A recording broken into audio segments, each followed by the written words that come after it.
Hello mga ka-garden, mabuhay! Ako po si Nasal and welcome po sa aking garden. For today ay voice over po muna tayo kasi ang ingay po ng aking kapitbahay and yung isa din po ay nagpapatugtog ng pagkalakas-lakas, so baka po tayo ay maka-copyright. Anyway, ito po si Orlando and siya po yung topic natin ngayon kasi atin po siyang i-propagate.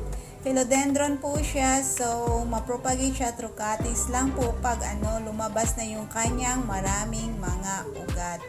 Ayan, marami na po siyang anak dito. And lumabas na po yung kanyang mga ugat-ugat. Ayan, meron pa pong maliit na baby. So, kailangan na po natin siyang i-propagate, i-cut para lumaki po yung mga maliliit. And this one is, ayan po, ang dami na pong ugat. So, pwede na po talaga natin siyang putulin.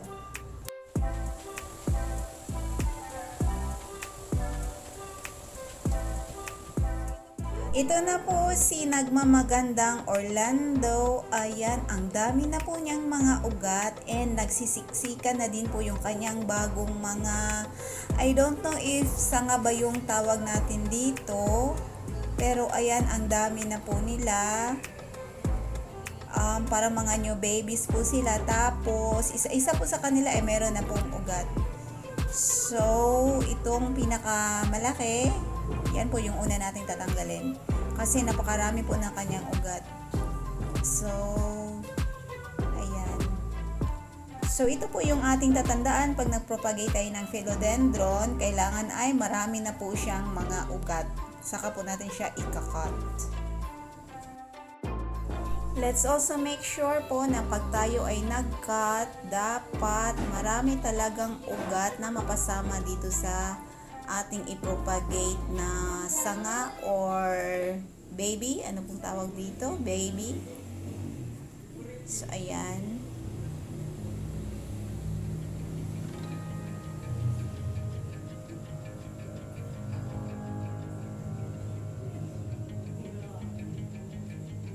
Ayan, ang haba na po ng kanyang ugat.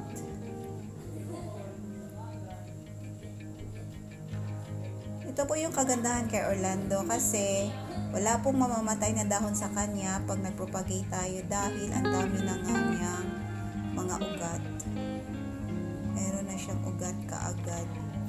So, parang yung propagation niya is through division. Division siguro yung tawag dito kasi ikakat natin yung parte na merong mga ugat na. Hindi po kasi siya nagkakaroon ng mga new pops dito sa soil or sa ground. Ayan, ang haba na po ng kanyang ugat. And marami din po sila. Mga more than 3 siguro yung ugat niya dito.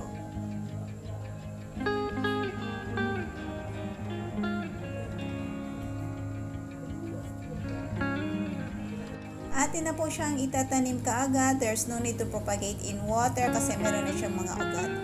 And yung pot niya dito is medyo maliit compare dun sa mother plant dahil baby pa po to. Hindi naman siya masyadong baby pero medyo maliit pa po siya. So if yung lumalaki-laki na siya, medyo lumaki na siya, ay saka na po natin siya ililipat sa malaki-laking pot. And also, hindi naman dapat masyadong malalim yung pagkakatanim sa kanya. Ayan, make sure na yung ugat ay nasa ilalim.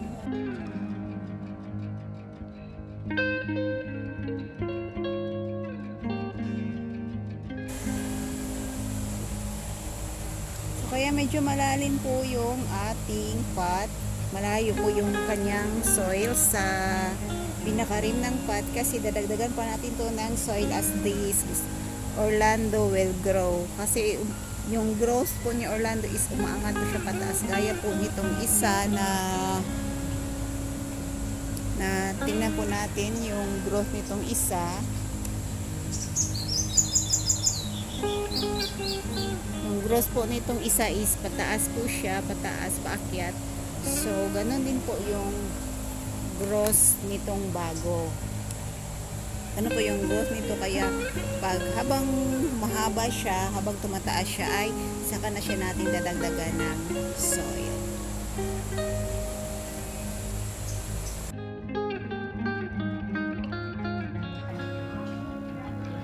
So let's also cut these other two new plants here.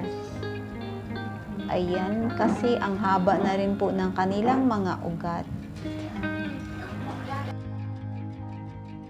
Ito po si Orlando ay 1 year na po to sa akin. Nakuha ko po siya from barter. And nung na-receive ko po siya is 3 dahon lang po siya. Opo, 3 dahon lang po siya dati. Pero ngayon, ang dami na po niya. First time ko po itong mag-propagate sa kanya.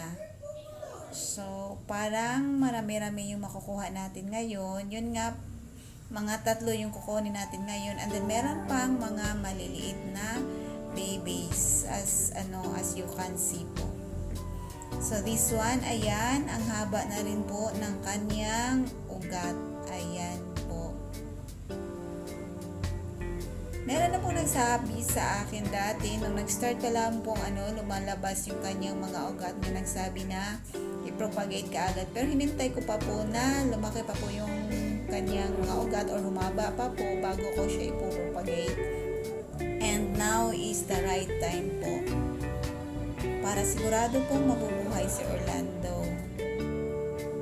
Mas maganda po yung kasi marami, mahaba na po yung kanyang ugat. So this one, pangatlong cuttings na po natin to, pangatlong division. Yan, super laki. Super haba ng ugat.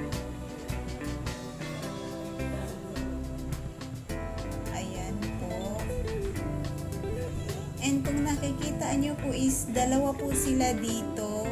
Ito pong isa, tapos ito po yung pangalawa na yung pinaka-top niya.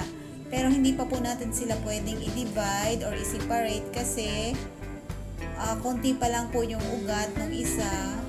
So wag muna natin silang i-separate or i-divide. Pahahabain muna natin itong isang to, tapos hintayin natin na magkakaroon siya ng maraming ugat.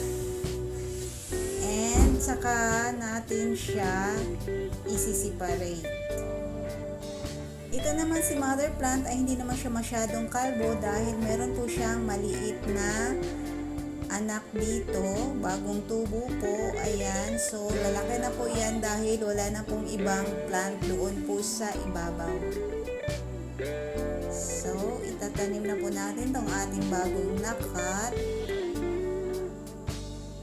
Medyo maliit po yung ating pot ngayon, pero okay lang po kasi hindi naman po masyadong malaki itong ating mga bagong nakat. Pero ililipat po natin sila, i-re-repot po natin pag magiging root bound na po sila and malaki na po yung kanilang mga dahon and magkakaroon na rin po sila ng mga bagong plants sa ibabaw.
So ito na po guys ang ating mga newly propagated na Orlando na nagsimula lang po sa 1 pot.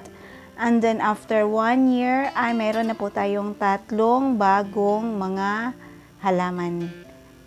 At kung nagustuhan nyo po yung video natin ngayon and sa tingin nyo po ay nakakatulong rin po sa inyo, ay please mag-like na po kayo.